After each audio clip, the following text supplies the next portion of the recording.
Hello dear student, UP board NCERT class 11th गणित chapter number first समुच्चय sets exercise 1.4 question number 1 2 3 4 पे आज हम डिस्कशन करने वाले हैं।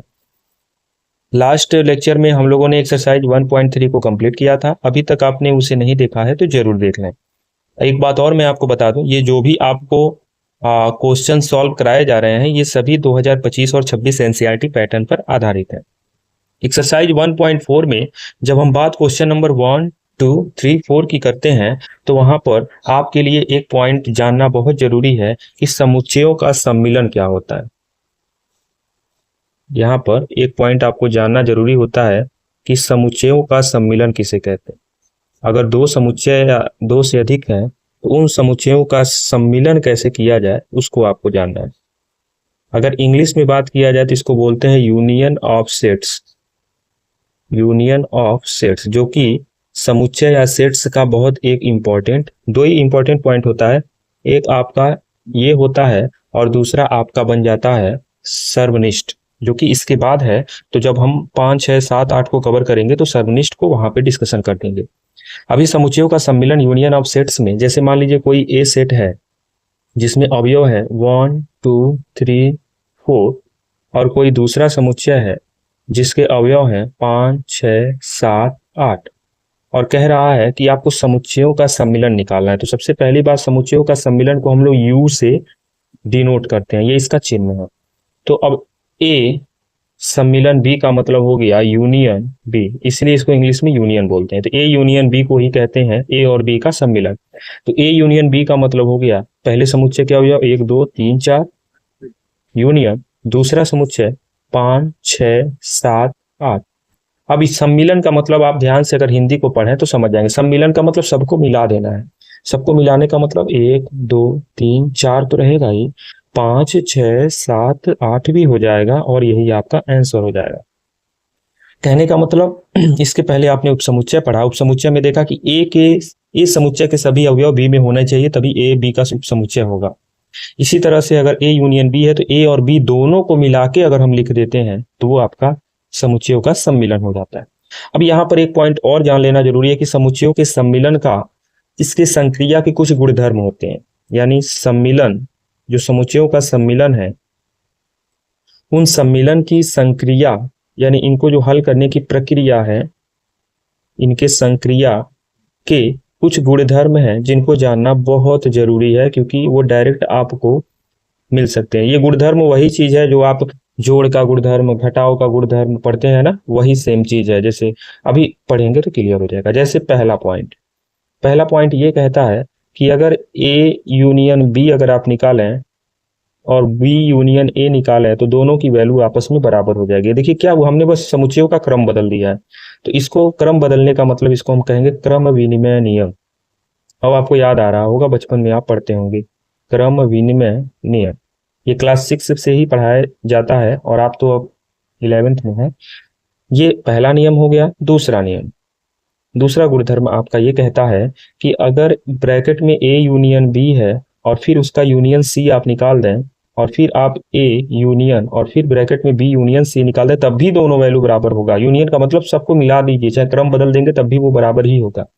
इस प्रकार के नियम को हम कहते हैं साहचर्य नियम। साहचर्य नियम, ठीक है। आई होप आपको मेरी बातें सारी समझ में आ रही होंगी। समझ में आ रही है तो कमेंट बॉक्स में यस सर जरूर लिखिएगा। आगे देखिए, अगर ए यूनियन फाई है, फाई का मतलब रिक्त समुच्चय, रिक्त का मतलब फाई ही अवयव होगा। तो फाई तो सब समुच्चय में स्थित होता है, बस हम लिखते नहीं है।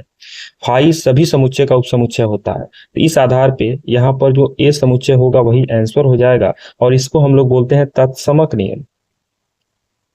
तत्समक नियम, ये बात ध्यान दीजिएगा। जैसे फाई जो है वो किसी भी समुच्चय का सम्मिलन किया जाए तो वही समुच्चय जो होता है वही इसका सम्मिलन होता है, ठीक है। अब आगे देखिएगा 4 नंबर पे हम लोग बात करेंगे। अगर ए और ए दोनों का आप सम्मिलन करें तो ए ही होगा क्योंकि दोनों में अवयव बराबर हैं। इसको हम लोग कहते हैं वर्ग सम नियम। वर्ग सम नियम, वर्ग सम नियम क्यों रखा गया? सम मतलब समान, वर्ग मतलब दोनों को एक समान रखा जा रहा है। अब आगे है 5वें नंबर पे अगर U का सम्मिलन A के साथ किया जाए तो U होगा। U का मतलब होता है जैसे कह सकते हैं यूनिवर्सल सेट। ठीक है, यूनिवर्सल सेट। तो यूनिवर्सल सेट में अगर ए के साथ सम्मिलन किया जाए तो यूनिवर्सल एक ऐसा सेट होता है जिसमें सभी सेट मौजूद होते हैं, तो उसका रिजल्ट ही यू इसलिए होगा क्योंकि ए यू में होगा। ठीक है, तो इसको हम लोग यू का नियम कहते हैं। क्या कहते हैं? यू का नियम। तो ये सम्मिलन सम्मिलन की संक्रिया का कुछ गुणधर्म था जिसको जानना बहुत जरूरी था क्योंकि ये क्वेश्चन में हेल्प करेगा। ये आपका इंट्रोडक्शन था समुच्चयों का सम्मिलन से रिलेटेड। अब हम क्वेश्चन स्टार्ट करते हैं। क्वेश्चन स्टार्ट करने से पहले आपको मैं बता दूं कि यह आपका प्रश्नावली 1.4 है और आज हम केवल क्वेश्चन 1, 2, 3, 4 पे ही डिस्कशन करेंगे। बाकी क्वेश्चन को मतलब 12 क्वेश्चन है मे बी, और 4 के टर्म्स में 3 लेक्चर इसका आने वाला है।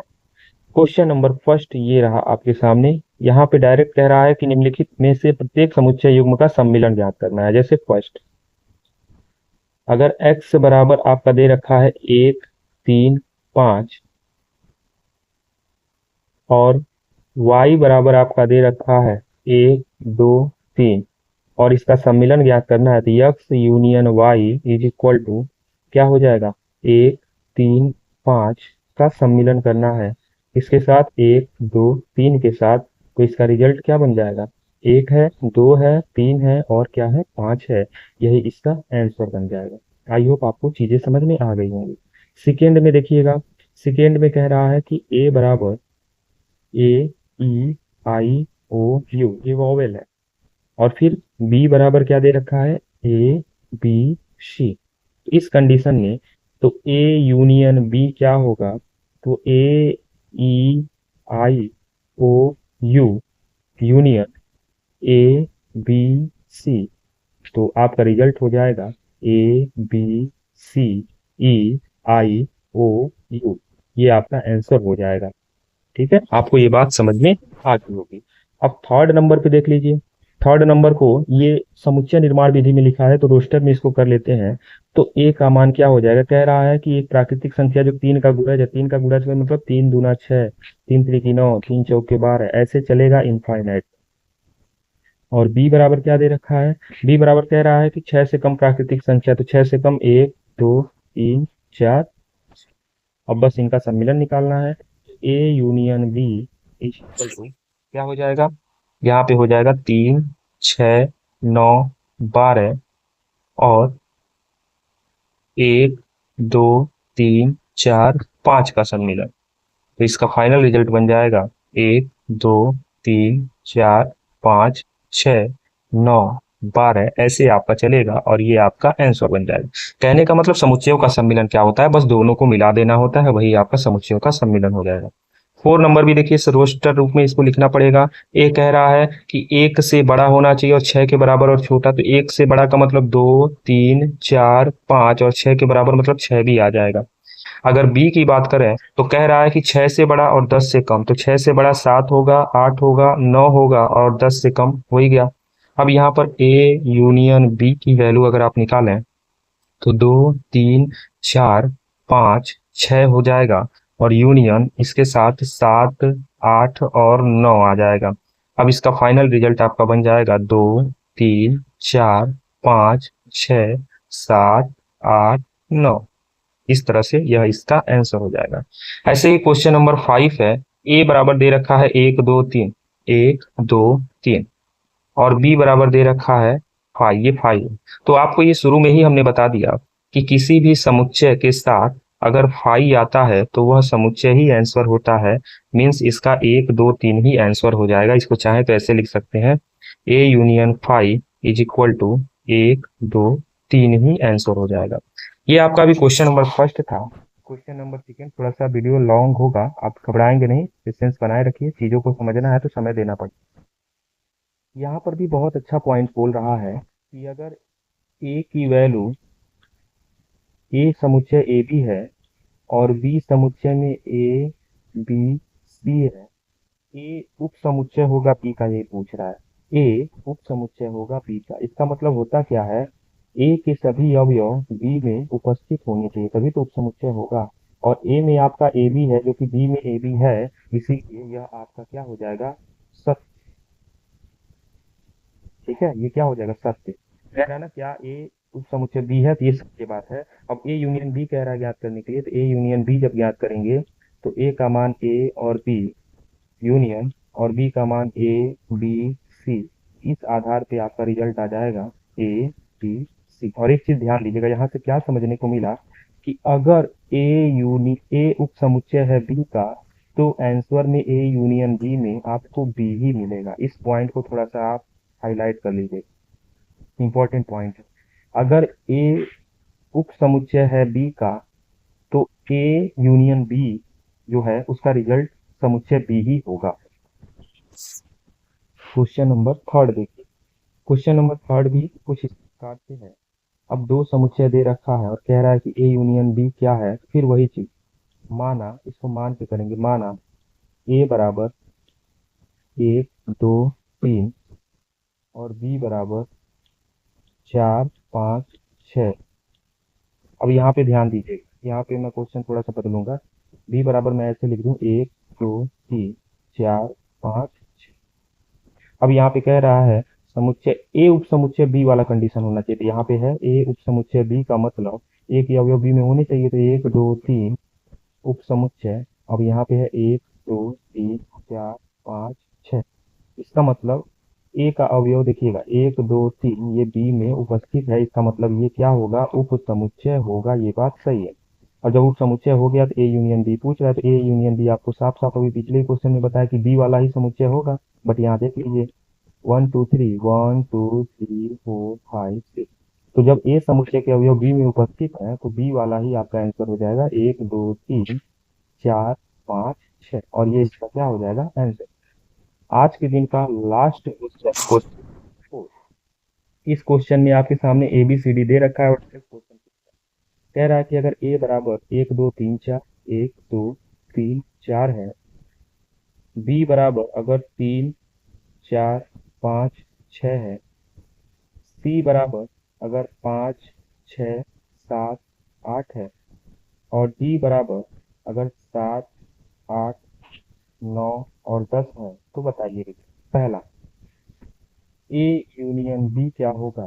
तो ए का मतलब है 1 2 3 4 यूनियन, और बी का मतलब हो जाएगा 3 4 5 6। इस तरह से आपका रिजल्ट बन जाएगा, 1 होगा 2 होगा 3 होगा 4 होगा 5 भी होगा और 6 होगा। सम्मिलन का मतलब सबको आपस में क्या कर देना है, मिला देना। ऐसे क्वेश्चन नंबर सेकेंड में ए यूनियन सी पे अब आ जाइए। सी का मतलब ए आपका 1 2 3 4 यूनियन, और सी का मान हो जाएगा 5 6 7 8। इनको फिर से मिला देंगे, ये बन जाएगा 1 2 3 4 5 6 7 और 8। ये आपका आंसर हो जाएगा। क्लियर है आप। Question number third, B union C आपके लिए HW रहेगा। Question number 4, B union D आपके लिए HW, क्योंकि ये सेम कॉन्सेप्ट से लगेगा, जो अलग है मैं अभी उसको बता दूंगा। क्वेश्चन नंबर 5, ये मैं आपको एक बता दूं, A union B union C, तो ए की वैल्यू कितनी है, 1 2 3 4, 1 2 3 4, यूनियन बी की वैल्यू कितनी है, 3 4 5 है, 3 4 5 6। अब पहले इनको निकाल लें, फिर उसके बाद यूनियन, इनका रिजल्ट आपका क्या बनेगा, 1 2 3 4 5 6। कहने का मतलब जब दो या दो से अधिक यूनियन दिया हो, निकालना हो, तो पहले दो दो को निकालिए, दो को निकालने के बाद फिर एक रिजल्ट बनेगा, फिर तीसरे के साथ निकालिए। जैसे दो का सम्मिलन ये हो गया, अब इसके साथ सी वाला रख दीजिए, मतलब 5 6 7 और 8। अब यहाँ पे निकाल देंगे तो हो जाएगा 1 2 3 4 5 6 7 8। ये आपका आंसर बन जाएगा, समझ गया। इसी तरह से question number 6, A union B union D आपके लिए HW रहेगा। और इसी तरह से क्वेश्चन नंबर 7 जो है, B union C union D यह भी आपके लिए HW रहेगा। जो भी HW आज दिए हैं वो सभी सरल हैं और आप बहुत अच्छे तरीके से कर लेंगे जब उस सारे क्वेश्चन को अच्छे से समझ गए होंगे।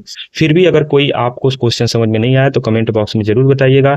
और एक चीज और, अगर आप हमारे व्हाट्सएप चैनल सक्सेस क्लासेस से नहीं जुड़े हैं तो जल्द से जल्द व्हाट्सएप पे सर्च करेंगे तो इससे आप जुड़ सकते हैं। इससे जुड़ने से होगा क्या कि आपके जो भी कमेंट्स हैं उनका सॉल्यूशन फटाफट किया जाएगा। अगर आपको आज का वीडियो अच्छा लगा है तो लाइक कीजिएगा और अपने फ्रेंड तक शेयर कीजिएगा। मिलते हैं नेक्स्ट लेक्चर में।